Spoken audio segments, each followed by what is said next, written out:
సముద్ర అలల హౌరు, గోవా అందాలు వెనకబడుతుంటే నా టీవీఎస్ ఎక్సెల్ ఇంజన్ శబ్దంతో నా పైన ముందుకు సాగుతుంది.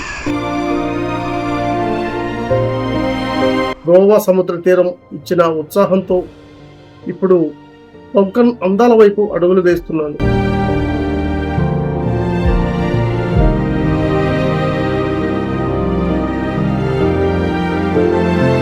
విండ్ ఫీల్డ్ ని తాకుతున్న చల్లని గాలి, రోడ్డుకు ఇరువైపులా స్వాగతం పలుకుతున్న పచ్చని అడవులు నా ప్రయాణాన్ని కేవలం ఒక ప్రదేశం నుంచి ఇంకో ప్రదేశానికి కాదు,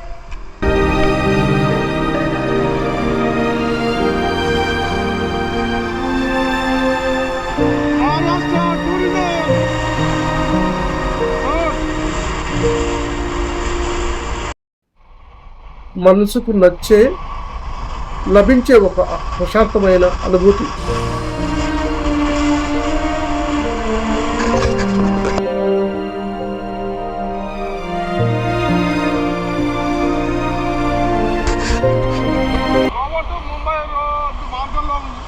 దాటిన 33 కిలోమీటర్ తర్వాత సావంతవాడి రైట్ సైడ్ రావాలి విలేజ్లోకి.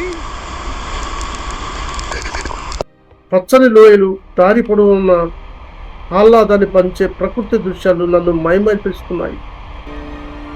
గోవా టు ముంబై రోడ్లో 33 కిలోమీటర్లు రైట్ తీసుకోవాలి. సావంతవాడి ప్యాలెస్ వస్తుంది.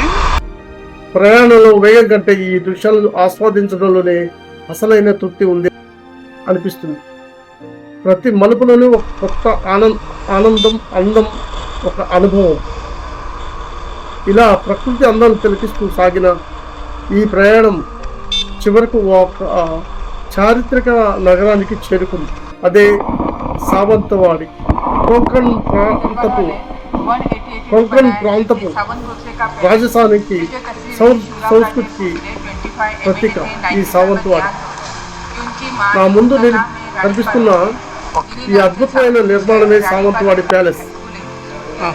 18వ శతాబ్దంలో భోంస్లే రాజవంశీకులు నిర్మించిన ఈ కోట రాజధానికి మరియు కొంకణ్ శిల్పకళకు నిలువెత్తు నిదర్శనం.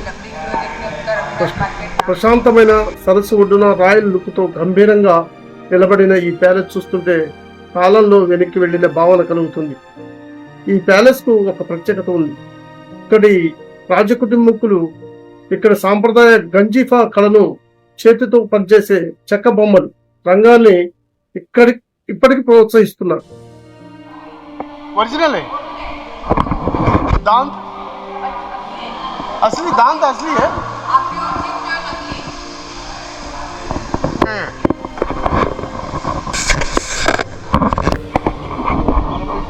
సావంతవాడి ప్యాలెస్లో ఉన్నాము. గోవా టు ముంబై మార్గ మధ్యలో రైట్ సైడ్ రావాలి. 33 కిలోమీటర్లు ఉంటుంది. నేషనల్ హైవేకి 66 నేషనల్ హైవే. దానికి 33 కిలోమీటర్ తర్వాత రైట్ సైడ్ తిరిగితే ఈ సావంతవాడి ప్యాలెస్ వస్తుంది. బాగుంది, ఇంకా మొత్తం పూర్తి చూడలేదు. టీవీఎస్ ఎక్సెల్ మేరా దిల్కా ధడకన్. రాయల్ ప్యాలెస్ యొక్క అందం, ఇక్కడి చెక్క బొమ్మల కళాత్మక సావంతవాడికి ప్రపంచవ్యాప్తంగా గుర్తింపు తెచ్చాయి.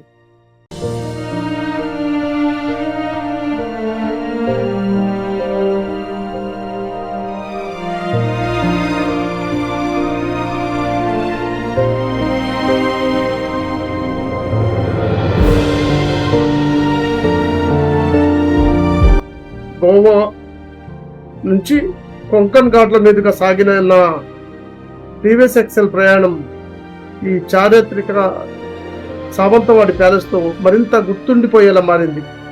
ఈ దారిలో ప్రకృతి అందాలు, ఈ ప్యాలెస్ రాయల్ లుక్ మీకు కూడా నచ్చుతాయని అనుకుంటున్నాను.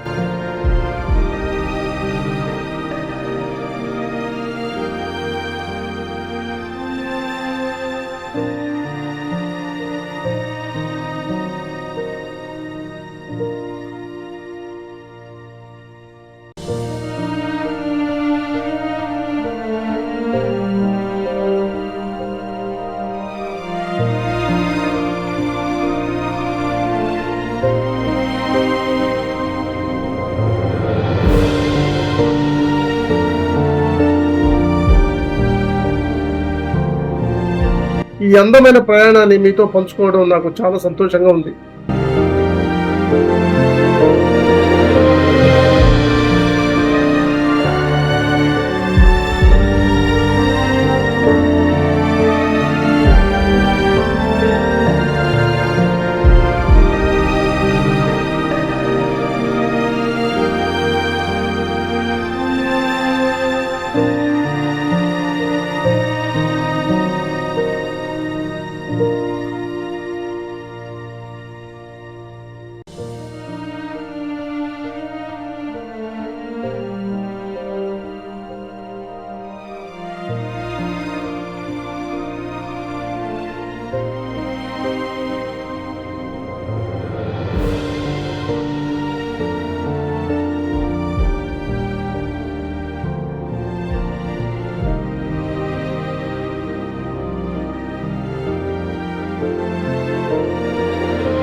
మళ్ళీ మరొక కొత్త ప్రదేశంతో మళ్ళీ కలుద్దాం. Thank you.